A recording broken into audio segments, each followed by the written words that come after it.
এরপর হলো ক্রেতা বা সেবা গ্রহীতার যে কোনো মতকে অবমূল্যায়ন করব না। ক্রেতা বা সেবা গ্রহীতার যে কোনো মতকে কি করবো না, অবমূল্যায়ন করব না। এরপর আরেকটা জিনিস দেখো, বারবার পড়ার জন্য অনেক কাজ আছে যা জাকওয়ান ট্রাভেলস শুরু থেকে অ্যাভয়েড করে আসছে বা করে না। অবশ্যই তা পার্সোনালি করা হতে বিরত থাকা, এবং পার্সোনাল কোনো কাজ করে তার পেমেন্ট পার্সোনাল নেওয়া থেকে বিরত থাকা।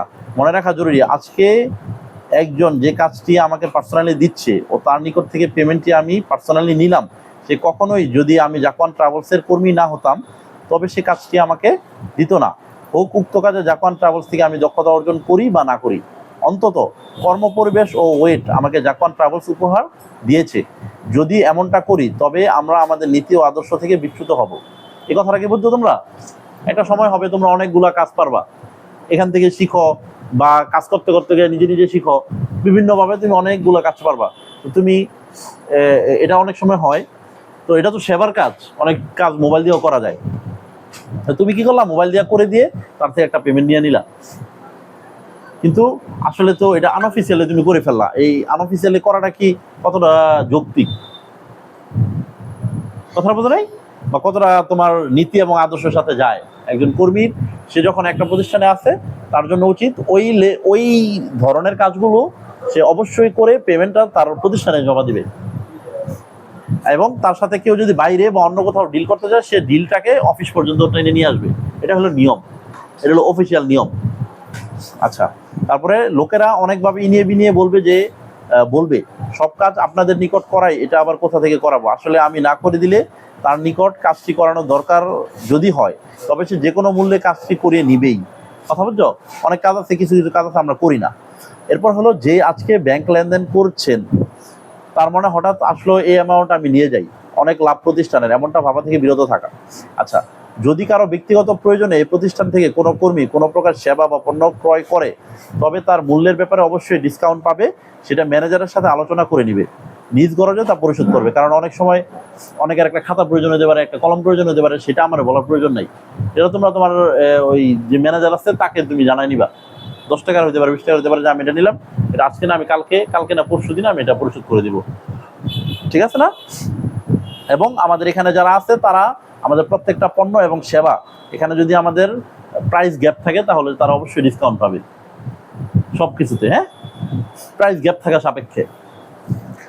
যেমন ধরো একটা জিনিস 8 টাকা কিনা, এখন 10 টাকা আমরা কাস্টমার কাছে বিক্রি করি, এটা তো 9 টাকা রাখা সম্ভব না।